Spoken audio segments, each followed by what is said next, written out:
Here's the first question from a student here in America.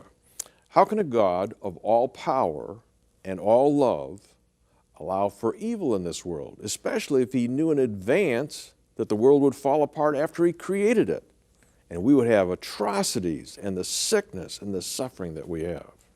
I think, John, this is the thorniest question, truly the one that probably most people ask. Someone put it in these words: virtue in distress and vice in triumph has made atheists of mankind. Or what Alfred Lord Tennyson said, never more to morning wore to evening, but that some heart did break. It is a painful question in itself because it deals with pain. Pain is a real thing. It's not an imaginary thing. There are many ways that one can approach an answer, but C.S. Lewis used to remind us that it is critically important to examine the assumptions within a question. And I remember years ago at the University of Nottingham, when I'd finished a talk, when a person stood up, or a student stood up and shouted from the floor, and he said, you know, there's too much of evil in this world. There can't be a God. There's too much of evil and suffering in this world. And the irony of that question to me was, you know, I come from the East, I now live in the West. I don't ever remember being asked this question in the East. Now they do because of all the cross-pollination of thinking and all of that. But it's hardly ever addressed. In Islam, you hardly ever find a book dealing with this subject. It's inshallah, it's the will of Allah, you know. And in the pantheistic system, it's karma, you're paying your debt and so on. It's in the Western world where we actually live with the greatest comforts that we raise the question about pain and suffering. But this Englishman raised it, and I said to him, why don't I make it clear first why you are asking this question and what your assumptions are. I said, when you say there's evil, aren't you assuming there's such a thing as good?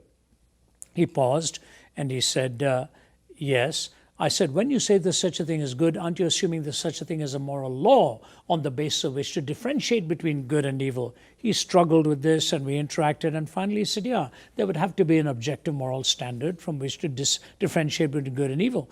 I said, when you say there's a moral law, you must posit a moral lawgiver, but that's whom you're trying to disprove and not prove, because if there's no moral lawgiver, there's no moral law. If there's no moral law, there's no good. If there's no good, there's no evil. What is your question? And he looked at me, paused, and he said, what then am I asking you? Now, this was years ago. I said, I know what you're asking, man. I'm not trying to make it hard for you. It's an existentially felt question that often doesn't examine the logical presuppositions within this. God has to remain in the paradigm for the question to be real, and therefore the answer has to come from what God's purposes and God's description is all about reality. In a recent book that I co-authored with Vince Vitale, my colleague from Oxford, we called it Why Suffering. My opening chapter was what is called the trilemma. God is all-powerful, God is all-loving, and there is evil. That's the trilemma. The three realities that J.L. Mackie, the Australian philosopher, says are incoherent.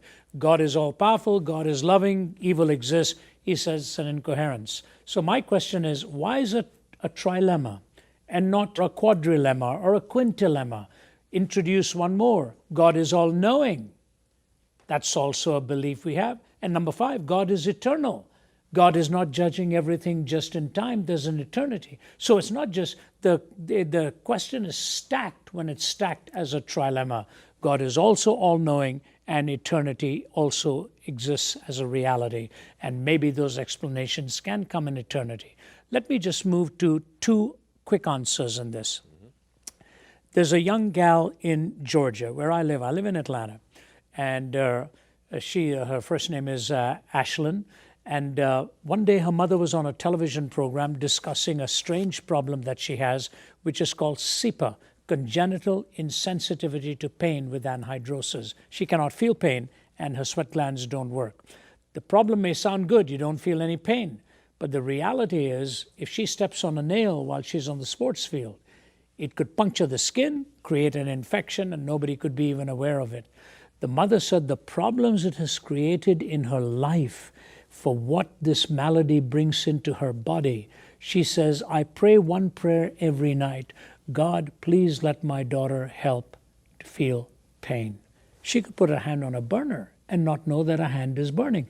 Now, my question is this: if in our finite existence we can see the role of pain to warn us that something is wrong, is it impossible for God in His infinite wisdom to allow pain in our lives to help us know that something is wrong? Pain is spelt with moral connotations in the human framework. That is because we are moral beings. Therefore, the answer has to come from within a moral, spiritual framework as well. The question assumes moral reasoning, and that can only be assumed if God is in the paradigm, not outside of it.